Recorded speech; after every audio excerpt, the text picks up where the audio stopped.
देखकर पतंगें भी हैरान हो गईं, अब तो छतें भी हिंदू मुसलमान हो गईं। ये उस तकलीफ की तफसील है जिसे सुनाया नहीं जा सकता, एक ऐसा दर्द है जिसे दिखाया नहीं जा सकता। बस रोते हुए आंसू चीखते हैं।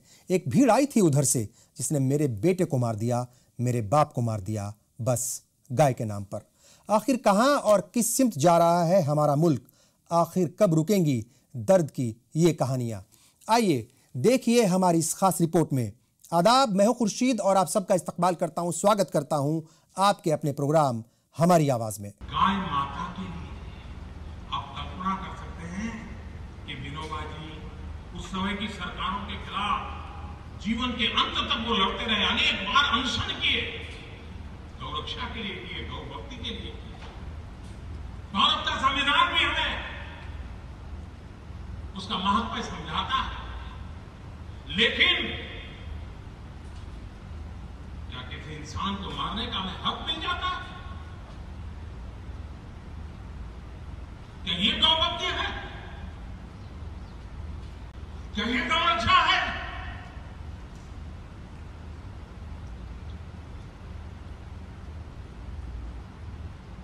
पूज्य बापू का रास्ता ये नहीं हो सकता। पिछले 2 बरस में ऐसा दूसरी बार हुआ है जब देश के पीएम नरेंद्र मोदी ने सार्वजनिक मंच से ऐसे लोगों को नसीहत दी जो गाय के नाम पर लोगों को कत्ल करने में जरा भी नहीं हिचकिचाते।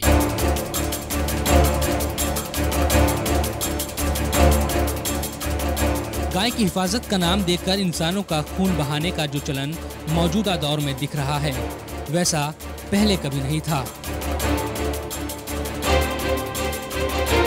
पिछले कुछ वर्षों में हुए मामले इस बात की तस्दीक करते हैं कि नफरत और दहशत का दामन थामकर हिंदुस्तान जैसे जमहूरी मुल्क में एक ऐसी भीड़ तैयार कर दी गई जो ना तर्क देखती है, ना ही सामने वाले का दर्द।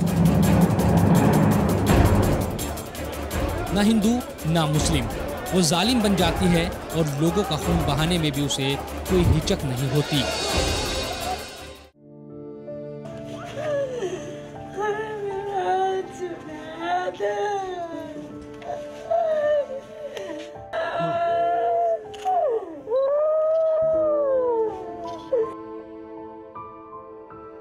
आज वाक़ इंतकाल हुई और कल शाम में वाक़ पूरी हुई ही। फिर शाम में जब पहले ही जैसे बालक छोटा मशवरा कर रहे हम सब लगता कपड़ा लाएंगे खरीद के दिल्ली जाएंगे, तो शाम में जब मेरे पिए बैठे हुए जब और उन्होंने कह रहा मैं पैसा दे दे, जब मैंने वाले 1500 रुपये दिया उन्होंने, फिर वहाँ के बाद तुम मिलो ही ना, वहाँ के बाद तुम मिलो ही ना, फिर तो इकट्ठो ही मिलेगो। बल्लभगढ़ के जुनैद की मां का ये हाल देखा नहीं जाता।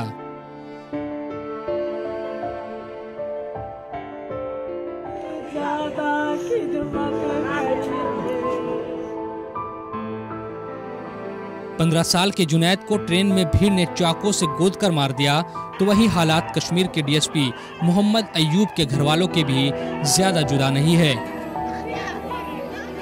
भीड़ की दरिंदगी बल्लभगढ़ में भी है और कश्मीर में भी। इसी दरिंदगी ने पहलू खान को भी मारा और जफर को भी। आज हालात ये बन गए हैं कि देश में विकास के मुद्दे कहीं नजर नहीं आते, तो बीफ या गाय का मुद्दा लोगों के बहसों मुबाहिसों में सबसे ऊपर दिखता है।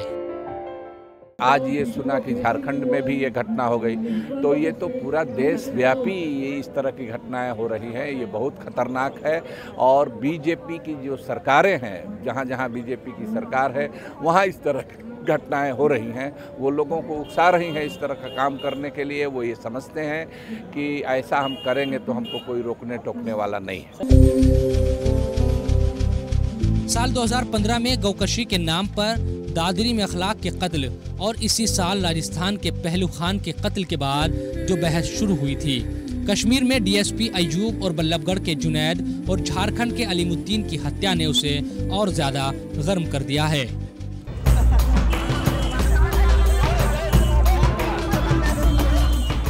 सोशल मीडिया से लेकर शहरों के गली चौराहों तक आज इन तमाम वारदातों की चर्चाएं हो रही है। कोई इनके समर्थन में खड़ा दिखता है तो कोई इनके खिलाफ।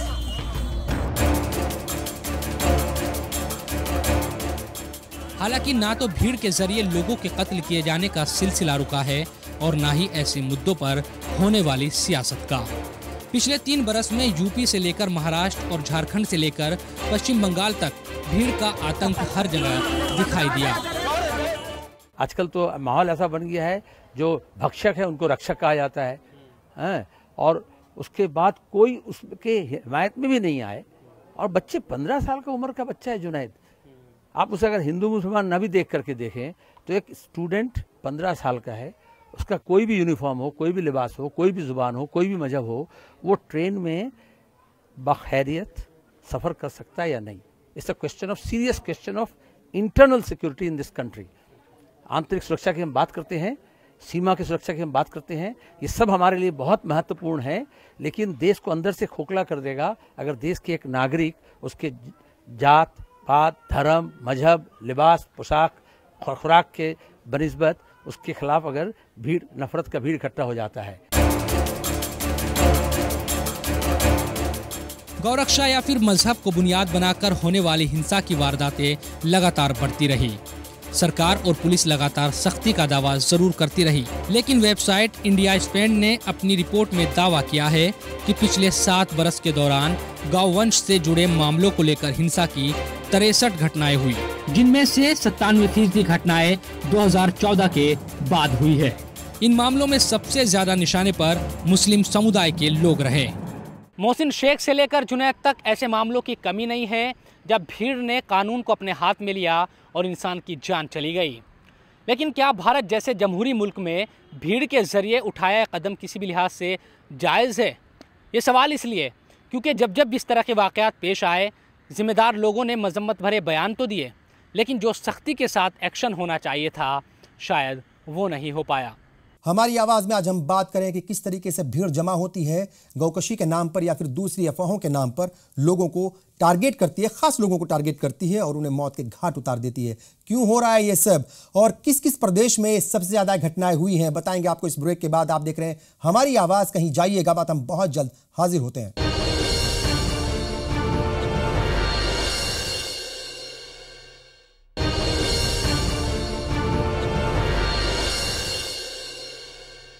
दहशत फैलाती भीड़ और गौरकशी के नाम पर होती बेगुनाहों की हत्याएं, आखिर कब तक चलेगा ये सिलसिला? क्यों नहीं थम रहा ये सिलसिला? यही सवाल है। और आज आप देख रहे हैं हमारी आवाज़ में हम बता रहे हैं आपको कि किस तरीके से भीड़ आती है और गौकशी के नाम पर कुछ लोगों को टारगेट करती है और उन्हें मौत के घाट उतार देती है। मुल्क का माहौल ख़राब हो रहा है, ये मुल्क की सेहत के लिए कतई अच्छा नहीं है। आइए एक बार फिर शुरू करते हैं इस सिलसिले को। मोहसिन शेख, अखलाक, अयूब, पहलू खान, छोटू खान, मिनहाज, जुनैद, अलीमुद्दीन, ये तमाम ऐसे नाम हैं जो भीड़ के गुस्से का शिकार बने।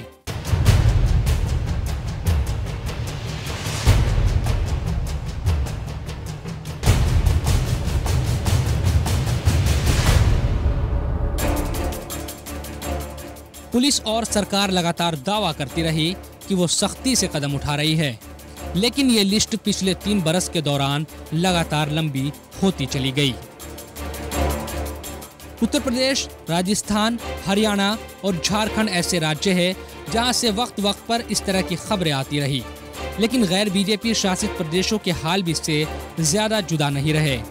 वेबसाइट इंडिया स्पेंड के मुताबिक नफरत फैलाकर भीड़ के जरिए लोगों को मारे जाने के मामले में अब तक करीब 28 लोगों की जान जा चुकी है, जिनमें 86% यानी 24 लोग मुस्लिम हैं। हालात गुजरते दिनों के साथ खराब होते चले गए और इस मामले पर सियासत भी जमकर होती रही। हालांकि सरकारी आंकड़े ये भी कहते हैं कि पिछले 2 बरस में मॉब जस्टिस के नाम पर 324 लोगों का कत्ल कर दिया गया। इस रिपोर्ट के मुताबिक पिछले कुछ दिनों में 100 से ज्यादा नए विजिलेंट ग्रुप खुल गए हैं, जो सब कुछ अपने हिसाब से करना चाहते हैं। लगातार बढ़ रही हिंसा का ही असर है कि कभी झारखंड में भीड़ बच्चा चोरी के शक में 7 लोगों का कत्ल कर देती है, तो कभी गुजरात के ऊना में दलितों को बुरी तरह से पीटा जाता है। ऐसी खबरें भी लगातार आती रही जब मंदिर और मस्जिद में मांस फेंके जाने की खबरें दंगों का रूप लेने में देर नहीं लगाती। मेरे ख्याल से ये जो हत्याएं हो रही हैं और इनको कहीं पर गाय के नाम पे हो रहा, कहीं स्वच्छ भारत अभियान के नाम पे, कहीं प्रेम प्यार के नाम पे लव जिहाद का बतला करके, बहाने कई हैं लेकिन मकसद एक है। मकसद ये है कि वो हमारे देश को बांटें, मकसद ये है कि वो नफ़रत घोल दें हमारे मन में, हमारी ज़ुबान पर। हमें ज़रूरत महसूस हो रही है कि हम साधारण नागरिक कहाँ अपनी आवाज़ को उठाएं। तो साधारण नागरिकों को ज़रूरत है कि हम उठ करके खड़े हो जाएं और कहें कि बस। सेकुलरिज्म की धज्जियां उड़ाते हुए आईन की रूह को जख्मी किया जा रहा है। मुल्क के वो बाशिंदे जो भाइयों की तरह रहते आए हैं, आज उनके दरमियान निफाक और नफरत के बीज बोए जा रहे हैं ताकि उसकी सिर्फ सियासी फसल काटी जा सके। मौजूदा दौर में दहशत कायम करने वाली इस भीड़ की मुखालफत करने वालों की भी कमी नहीं। 29 जून को मुल्क भर के अलग अलग शहरों में सड़कों पर उतरे लोगों की ये तस्वीरें इसी की बानगी पेश करती है।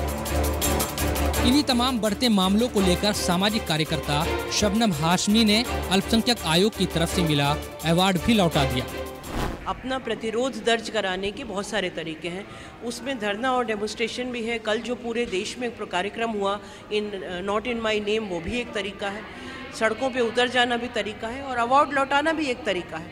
क्योंकि जब ऐसे हालात लगने लगे, जब आपको ये लगने लगे कि आपको ऐसा लग रहा है कि कहीं दम घुट रहा है, जो कुछ चारों तरफ हो रहा है उसको आप रोक नहीं पा रहे और आप सरकार को एक स्ट्रॉन्ग मैसेज देना चाहते हैं, तो उस वक्त अलग अलग लोग अलग अलग तरह से रिएक्ट करते हैं। और सम्मान लौटाना जो है वो एक सरकार के लिए एक बेइज्जती की बात होती है। भीड़ तंत्र के खिलाफ अपनी आवाज को बुलंद करने वाले लोग सरकार से सवाल कर रहे हैं कि आखिर कब तक इंसानों का खून यूं ही बहाया जाता रहेगा, क्यों सख्ती के साथ कार्रवाई करके कड़ा संदेश देने की कोशिश नहीं होती। आज की तारीख में जिस माहौल में हम रह रहे हैं, ये माहौल को हम इंग्लिश में कहते हैं पोस्ट ट्रुथ एरा। इसके अंदर आप सच्चाई चीख चीख के बोलोगे, लोग आपकी बात नहीं सुनेंगे। आप झूठ को मार्केटिंग करो, उसकी पब्लिसिटी करो, हर बंदा आपका झूठ सुनने को तैयार है। तो उसी मार्केटिंग का असर लोगों पर हो गया है। एजुकेटेड है, समझदार है, सब समझते हैं, लेकिन आंखों पे पट्टी आ गई है। तो वो डर और खौफ कहीं ना कहीं ये बात का आ गया है कि अगर हम पहलू खान को या जुनैद को या उनके अगेंस्ट गवाही देंगे तो क्या हमारी फैमिली, तो अपनी फैमिली को कहीं ना कहीं सेव करने के लिए लोग आगे नहीं आ रहे। तो ये खौफ मुसलमानों में या हिंदू में नहीं, वो सब में ही है। तो हर बंदा अपनी आवाज उठाने से थोड़ा डर रहा है। हमारी आवाज में वक्त हो चला है एक और ब्रेक का। ब्रेक के बाद जब हम हाजिर होंगे तो आपको बताएंगे कि किस तरीके से इन तमाम मसलों पर साबिक वजीर आजम यानी पूर्व प्रधानमंत्री डॉक्टर मनमोहन सिंह ने भी अपनी बात रखी, एक शेर सुनाया। आखिर कौन सा शेर सुनाया, कैसे उनका दर्द झलका, बताएंगे आपको इस ब्रेक के बाद।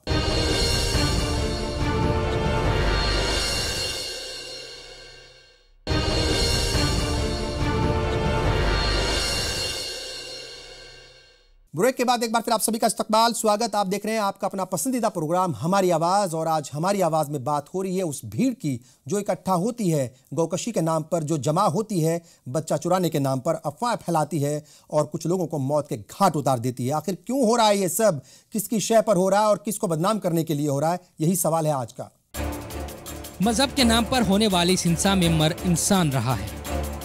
पूर्व पीएम मनमोहन सिंह भी इस बात को जोर देकर कहते हैं कि हिंसा करने वालों से सख्ती से निपटा जाए, तभी जाकर ऐसे मामलों पर लगाम लग सकती है। मजहब के नाम पे जो गलत असर फैलाया जा रहा है, मुझे कुछ अल्लामा इकबाल की एक नज़म याद आती है। मजहब नहीं सिखाता आपस में बैग रखना, हिंदी है हम वतन है हिंदुस्तान। मॉब लिंचिंग हमारे कानून के और संविधान के भी खिलाफ है, और जो नफरत फैलाई जा रही है लिंग्विस्ट माइनॉरिटीज़ के नाम पर, वो देश की एकता और अखंडता के भी विरुद्ध है। हालांकि सियासी तौर पर विपक्ष सरकार से सवाल तो करता है, लेकिन इन मामलों पर उस मजबूती के साथ खड़ा नहीं हो पाता जिससे सरकार पर दबाव बन सके। I hope that day does not arise, because if that day arrives when minorities and Dalits start living in fear, then it clearly shows that there is no rule of law in this country. जो आज हमारे मुल्क में माहौल बनाया जा रहा है कि किसी को गाय के नाम पर, किसी को भैंस के नाम पर, लव जिहाद के नाम पर, हिंदू मुस्लिम के नाम पर जिस तरीके से लोकतंत्र भीड़ तंत्र बन रहा है, ये हिंदू मुस्लिम की लड़ाई नहीं है, ये गाय और मोर की लड़ाई नहीं है, ये लड़ाई हमारे संविधान की है और हमारे बुनियादी अधिकारों को जो जकड़ने की कोशिश की जा रही है, इसे एक हिंदू राष्ट्र बनाकर उसकी लड़ाई है। भीड़ के जरिए पीट कर की जाने वाली हत्या के मामले बढ़ने के बाद अब इसको लेकर कानून बनाए जाने की मांग भी उठने लगी है। सामाजिक संगठनों का कहना है कि मानव सुरक्षा कानून बनाया जाए ताकि अगर इस तरह के मामले पेश आते हैं तो उसमें पुलिस की जिम्मेदारी भी तय हो और मारे गए लोगों के परिजनों को मुआवजा भी दिया जाए। ऐसा नहीं है कि इस तरह के मामलों में कार्रवाई नहीं होती है, लेकिन भारत में भीड़ के जरिए किए जाने वाले अपराध को लेकर सख्त कानून नहीं है। ऐसे में अब ये मांग जोर पकड़ने लगी कि मानव सुरक्षा कानून बनाया जाए। इस कानून में न सिर्फ पुलिस की जिम्मेदारी तय हो, बल्कि मारे गए लोगों के परिजनों को मुआवजा देने का भी इंतजाम हो। मानव सुरक्षा कानून, इस कानून के तहत लिंचिंग जो है ये एक नॉन बेलेबल ऑफेंस होगा। अगर आप कॉन्विक्टेड हो जाते हैं लिंच करते हुए तो आपको लाइफ इम्प्रिजनमेंट होगा। जिस एरिया में लिंचिंग होते हैं वहाँ के SHO या दरोगा को इमीडिएटली सस्पेंड किया जाएगा। उस पर judicial inquiry, time bound judicial inquiry बिठाई जाएगी। गौरक्षकों की हिंसा को लेकर पीएम के 2 बयान तो सामने आए, लेकिन इन मामलों पर सरकार सीधे तौर पर अपनी बात को मजबूती के साथ रखने में अब तक ज्यादा कामयाब नहीं हो पाई। हालांकि अल्पसंख्यकों के खिलाफ बढ़ रहे इन मामलों पर अब अल्पसंख्यक कार्य राज्य मंत्री मुख्तार अब्बास नकवी सख्ती से निपटने की बात कर रहे हैं। छोटी सी घटना हो, बड़ी सी घटना हो, क्रिमिनल कॉन्स्पिरेसी हो, क्रिमिनल घटनाएं हो, वो किसी भी तरह से जस्टिफाई नहीं है, किसी भी तरह से उसको न्यायोचित नहीं ठहराया जा सकता। और जो भी इस तरह की घटनाओं के गुनहगार हैं, अपराधी हैं, उनको कानून के कड़े से कड़े प्रावधानों के तहत उनके खिलाफ कार्रवाई होनी चाहिए।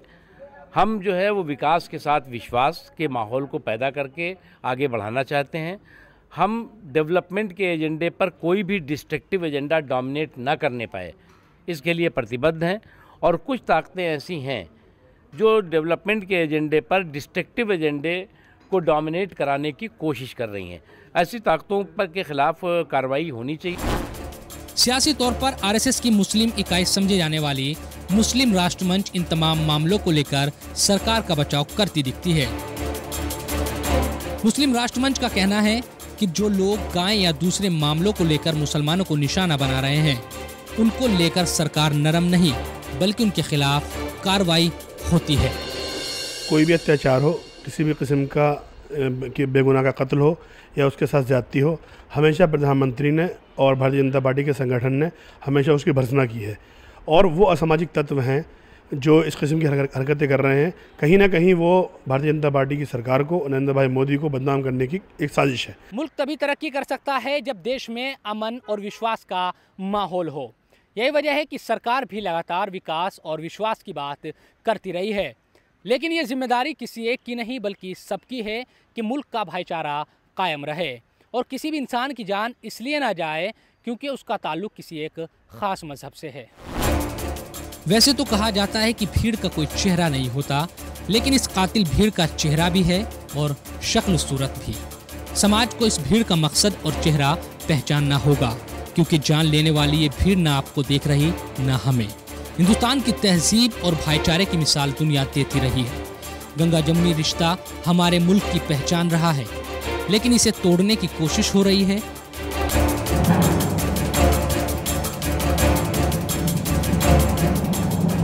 ऐसे में जिम्मेदारी सबकी है कि वो मजहबी चश्मा उतारकर इंसानियत के दायरे में सोचे, अपने मुल्क की बेहतरी के लिए सोचे, आपसी सौहार्द और भाईचारे के लिए सोचे। क्योंकि जो भीड़ आज किसी भी इंसान का खून बहा रही है, उसके निशाने पर कल हम या हमारा कोई अपना आ जाएगा तो तब तक बहुत देर हो चुकी होगी। अमन और भाईचारे को समेटे मुल्क के हिंदुस्तान को लेकर मशहूर शायर इकबाल ने यूं ही नहीं कहा था कि मजहब नहीं सिखाता आपस में बैर रखना, हिंदी है हम वतन है हिंदोस्तां हमारा।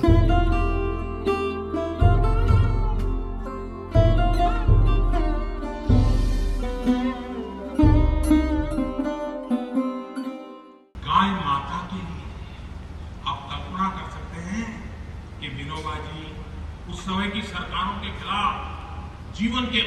वो लड़ते रहे, अनेक बार अनशन किए, गौ रक्षा के लिए किए, गौ भक्ति के लिए किए।